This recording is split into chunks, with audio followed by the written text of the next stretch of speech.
तो चलिए स्टार्ट करते हैं। देखो, इस चैप्टर की जो सबसे पहली ही हेडिंग है वो क्या है? प्रकाश। क्योंकि हमारे इस पाठ का नाम ही है, क्या नाम है?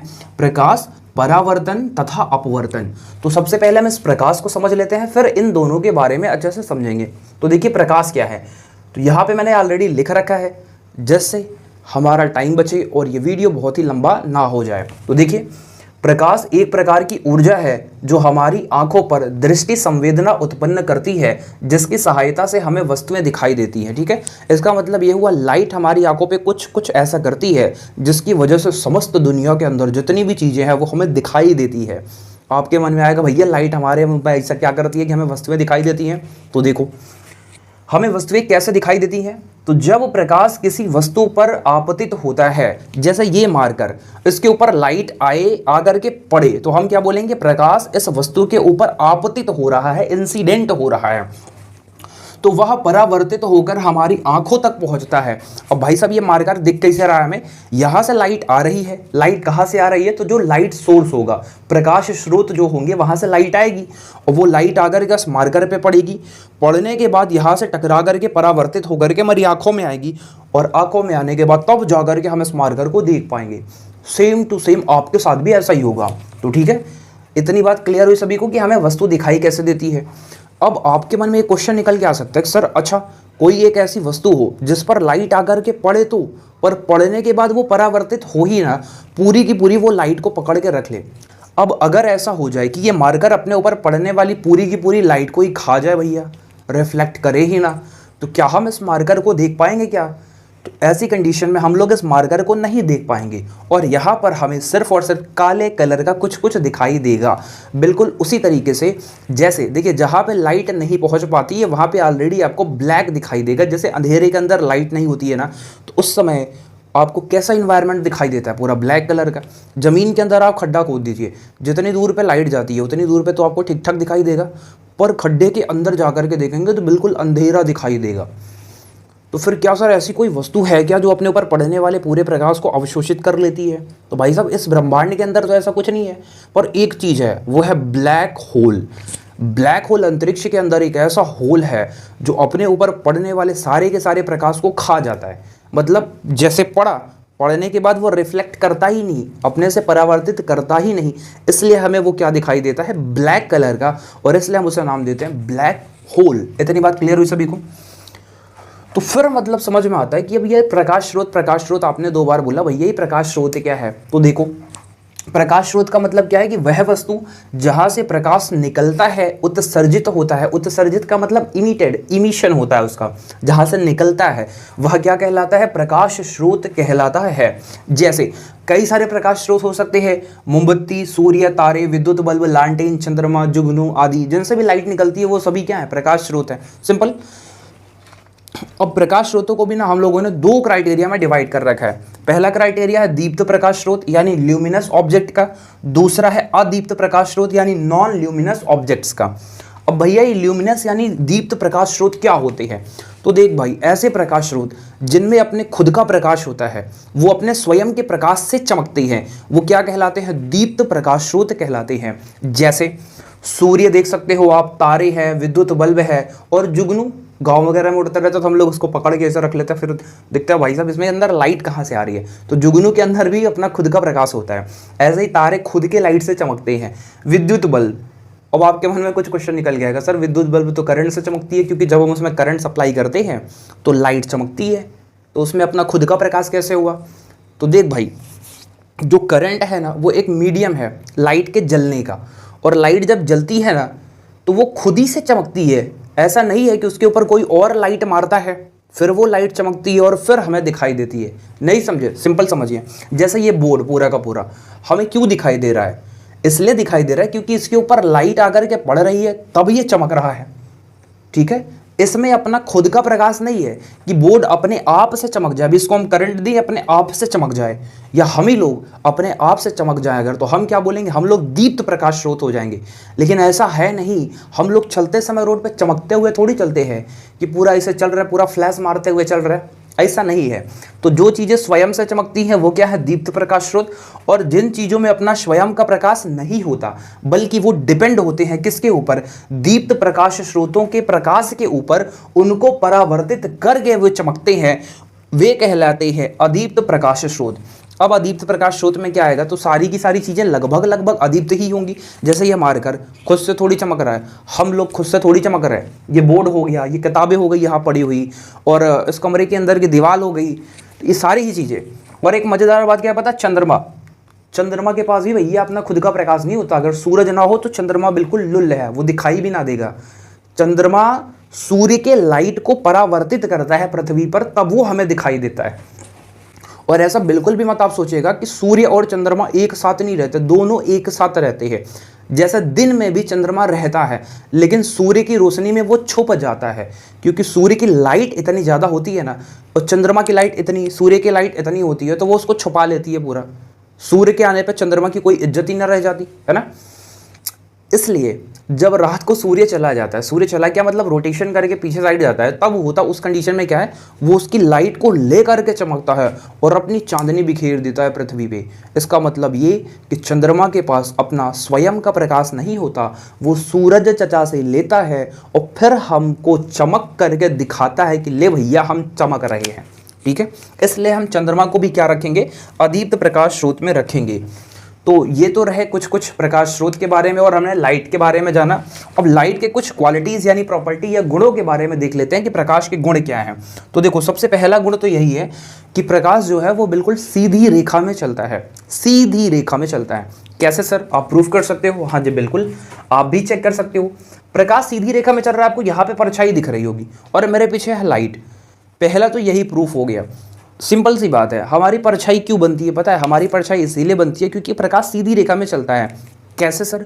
देखो, जो लाइट मेरे पीछे से आ रही है वो जितनी दूरी पर मेरे पीछे वाले हिस्से पे पड़ रही है वो मुझे पार करके बाहर नहीं निकल पा रही है, इसलिए मेरी क्या बन पा रही है, इधर परछाई बन पा रही है।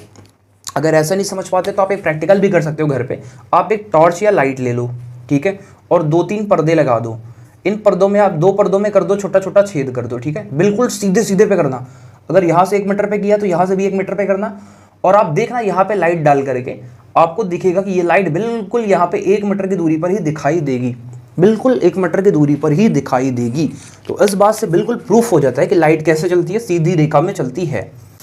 अब भैया प्रकाश स्वयं दिखाई नहीं देता, परंतु इसकी उपस्थिति में हमें वस्तुएं दिखाई देती हैं। ये तो बड़ा मज़ेदार है यार। लाइट खुद नहीं दिखती पर इसकी वजह से सारी की सारी चीज़ें दिखाई देती है। और भैया लाइट थोड़ी ना दिखाई देती है, आप लाइट को देखोगे तो लाइट नहीं दिखाई देगी, लेकिन लाइट की वजह से आपके आसपास की सारी चीज़ें, वस्तुएं आपको दिखाई देंगी। अगला जो इसका गुण या प्रॉपर्टी निकल के आती है वो क्या है कि प्रकाश की जो चाल होती है वो निर्वात में, निर्वात का मतलब होता है वैक्यूम, एक ऐसी जगह जहाँ पे वायु ना हो, जहाँ पे वायु हो ही ना, जैसे अंतरिक्ष के अंदर वायु नहीं है तो वहाँ हम क्या बोलेंगे, निर्वात है। तो निर्वात में इसकी चाल 3 × 10⁸ मीटर प्रति सेकंड होती है। भाई साहब इतनी स्पीड 1 सेकंड में चलती है वो। कैसे? आपको लग रहा होगा इतनी स्पीड तो हम भी दौड़ जाएंगे। बिल्कुल भाई आप दौड़ जाओगे, मिल्खा सिंह थोड़ी ना दौड़ पाएगा इतना तेज, आप लोग दौड़ सकते हो। देखो कैसे, इस स्पीड को जरा हम खोल के रखते हैं। देखो 10⁸ का मतलब क्या होता है कि इसके आगे कितने जीरो लगा दो, 8 जीरो लगा दो, 4 लगा दिए, 4 और चिपका दो इसके आगे, ये लो लग गए। इतने मीटर प्रति सेकंड की स्पीड से चलती है। तो चेक करो, अगर मैं मीटर को किलोमीटर में चेंज करूं तो किलोमीटर में चेंज करने के लिए मुझे 1000 से डिवाइड लगाना पड़ेगा, और 1000 से भाग लगाने का मतलब इसका 3 लड्डू को खा जाओ और ये बन जाएगा किलोमीटर प्रति सेकंड में। चेक करो जरा, 1 दहाई सैकड़ा हज़ार 10,000 लाख, भाई साहब 3 लाख किलोमीटर 1 सेकंड में चलती है लाइट। यानी अपनी आंखें ऐसे बंद की और आप खोले, इतनी देर में लाइट 3 लाख किलोमीटर चली जाएगी। यानी पूरी की पूरी पृथ्वी का 2 से 3 चक्कर लगा देगी लाइट, इतनी स्पीड में चलती है। मतलब हमने यूं किया, इतनी देर में वो पूरी पृथ्वी का चक्कर लगा देगी भाई साहब, है ना, 3 लाख किलोमीटर। क्योंकि हमारे संसार के अंदर भी मैक्सिमम चीज़ें चलती हैं कितनी स्पीड में चलती है, 600, 700, 800, 1000 किलोमीटर या 2000 किलोमीटर मान लेते हैं, मोटा मोटा हिसाब लगा करके 2000 किलोमीटर प्रति घंटे की रफ्तार से चलती हैं, सेकंड में नहीं चलती वो। यहाँ तक कि जो हम बोल रहे हैं ध्वनि, साउंड, ये भी 332 मीटर प्रति सेकंड ही चल पाती है, और लाइट बहुत स्पीड से चलती है। इसकी इतनी स्पीड से चलने की वजह से ही जब अंतरिक्ष के अंदर बिजली और गड़गड़ाहट एक साथ होती है ना, तो हमें बिजली की चमक पहले दिखाई देती है और गड़गड़ाहट बाद में सुनाई देती है, जबकि ये दोनों घटनाएं एक साथ घटती हैं। ऐसा इसलिए होता है कि लाइट की स्पीड इतनी ज़्यादा होती है साउंड की अपेक्षा, वो गड़गड़ाहट की आवाज़ की अपेक्षा जो लाइट है इसकी स्पीड इतनी ज़्यादा होती है कि वो सबसे पहले पृथ्वी पे आ जाती है, और साउंड की स्पीड कम होने की वजह से वो थोड़ी देर बाद हमें गड़गड़ाहट की आवाज़ सुनाई देती है। ऐसा आपने ख़राब मौसम में देखा होगा। चलिए, ये तो समझ में आ गया सर। फिर आगे ये क्या लिख रखा है आपने कि प्रकाश एक विद्युत चुंबकीय तरंग है। बिल्कुल सही बात है भैया, प्रकाश एक इलेक्ट्रोमैग्नेटिक वेव है, विद्युत चुंबकीय तरंग। अभी विद्युत चुंबकीय तरंग क्या है? एक ऐसी तरंग जिसे चलने के लिए किसी माध्यम की आवश्यकता ना हो, वो हर एक माध्यम में चल जाए। मतलब उसे चलने के लिए न ठोस, न द्रव, न गैस, ना ही किसी माध्यम की आवश्यकता ना हो। सिंपल, जैसे हम सभी को चलने के लिए सड़क की आवश्यकता होती है, पक्षियों को उड़ने के लिए वायुमंडल की आवश्यकता होती है, इसी तरीके से लाइट को एक जगह से दूसरी जगह पे जाने के लिए किसकी आवश्यकता? लाइट मतलब बिजली, करंट की बात कर रहा मैं। उसके लिए तार की आवश्यकता होती है, एक पतला सा वायर लग रखा होता है, तो एक जगह से दूसरी जगह तक करंट जा पाता है। तो वो तार क्या है? एक माध्यम है उस करंट के चलने का, है ना। तो लगभग चीज़ें किसके ऊपर डिपेंड करती है? मीडियम यानी माध्यम पर डिपेंड करती हैं। पर ये जो लाइट है ना, विद्युत चुंबकीय तरंग, ये बिना किसी माध्यम के चलती है। ये निर्वात में भी चल जाएगी, जहाँ पे हवा नहीं है, हवा है वहाँ भी चल जाएगी, ठोस द्रव गैस है वहाँ भी चल जाएगी। तो इतनी बातें लगभग क्लियर होगी। अब देखो, विद्युत चुंबकीय तरंग तो मैंने लिख दी है, पर कभी कभी एक स्टेप आगे भी पूछ लेता है। असल में तरंगे दो प्रकार की होती है, एक होता है कि विद्युत चुंबकीय तरंगे, दूसरी होती है यांत्रिक तरंगे। तो प्रकाश विद्युत चुंबकीय तरंग है और यांत्रिक तरंग भी है। यांत्रिक तरंग भी दो प्रकार की होती है, अनुप्रस्थ और अनुदैर्घ्य।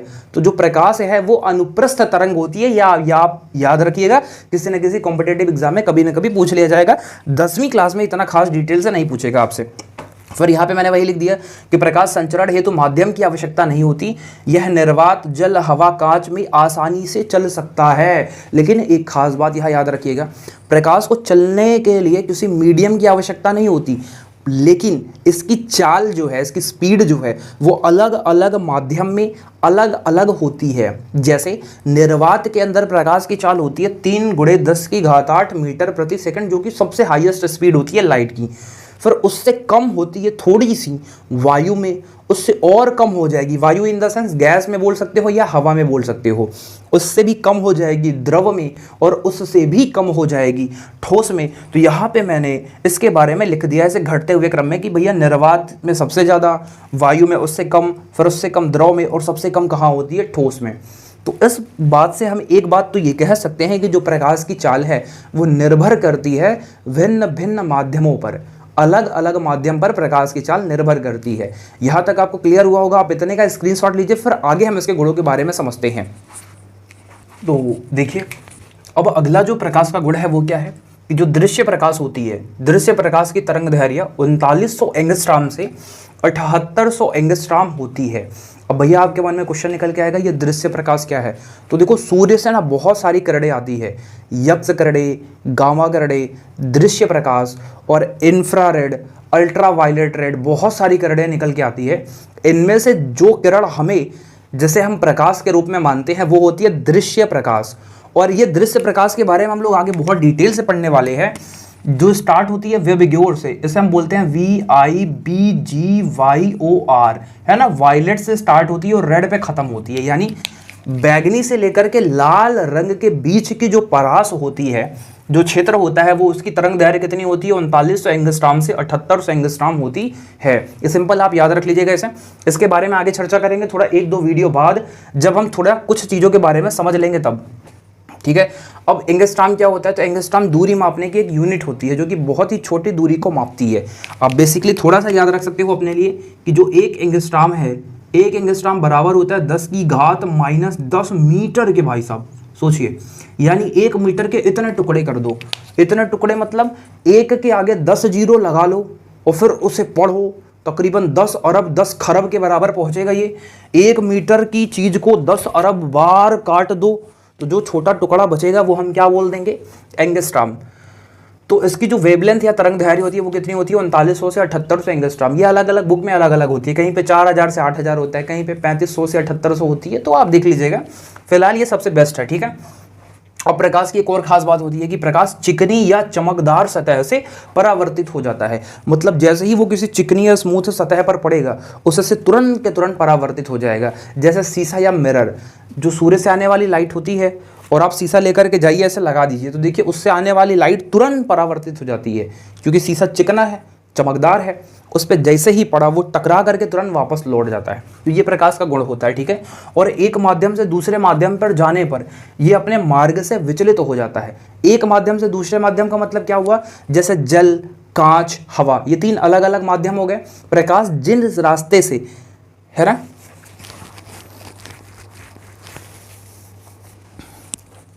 अब एक माध्यम से दूसरे माध्यम का मतलब क्या हुआ कि जैसे हवा से मान लो कांच में जा रहा है, या कांच से हवा में आ रहा है, कांच से जल में जा रहा है, या हवा से कांच में जा रहा है, तो वो अपने मार्ग से भटक जाता है। और इसी भटकने की घटना को हम लोग प्रकाश का अपवर्तन कहते हैं, ठीक है। और ये टकरा करके लौटने की घटना को हम क्या बोलते हैं, परावर्तन। इन दोनों के बारे में बहुत डिटेल से पढ़ेंगे। अपवर्तन क्या होता है कि प्रकाश एक माध्यम से दूसरे माध्यम पर जाने पर क्या होता है, अपने मार्ग से भटक जाता है। यह घटना ही क्या कहलाती है, प्रकाश का अपवर्तन कहलाती है। क्यों भटकता है, कैसे भटकता है, वो अगले कुछ वीडियोस में हम लोग डिस्कस कर लेंगे। फिलहाल यहाँ देखिए, अब एक लास्ट गुण है इसका, प्रकाश पारदर्शी माध्यमों जैसे कांच, वायु, जल। अब पारदर्शी क्या होता है, पारदर्शी का मतलब होता है जिसके आर पार देखा जा सके। जैसे आप मेरे इस आर पार से उस आर पार नहीं देख सकते, लेकिन अगर यहाँ पे कांच लगा होता, जैसे ये चश्मा, अब इसके आर पार देखा जा सकता है ना। तो ये जो मीडियम है ये क्या है, पारदर्शी है, और मैं जो हूँ वो क्या है, अपारदर्शी। तो प्रकाश का सिंपल सा फंडा है, वो पारदर्शी माध्यम जैसे वायु, कांच, जल, इन सभी से तो गुजर जाएगा भाई साहब, लेकिन अपारदर्शी माध्यम जैसे हम है, ये बोर्ड है, ये दीवार है, इन सभी चीज़ों से क्या होगा, जैसे लकड़ी है, लोहा है, इन सभी चीज़ों से गुजर नहीं पाता है। आई होप यहाँ तक आपको ये वीडियो समझ आया होगा और पसंद आया होगा। और इस वीडियो को आप अपने दोस्तों के साथ शेयर जरूर करिएगा, और साथ ही चैनल को सब्सक्राइब करके लाइक जरूर कर दीजिएगा अगर आपको ये वीडियो अच्छी लगी हो तब। तो ऐसे अगली वीडियो में हम लोग अगले टॉपिक के बारे में डिस्कस करेंगे। मिलते हैं नेक्स्ट वीडियो में, तब तक के लिए जय हिंद, वंदे मातरम।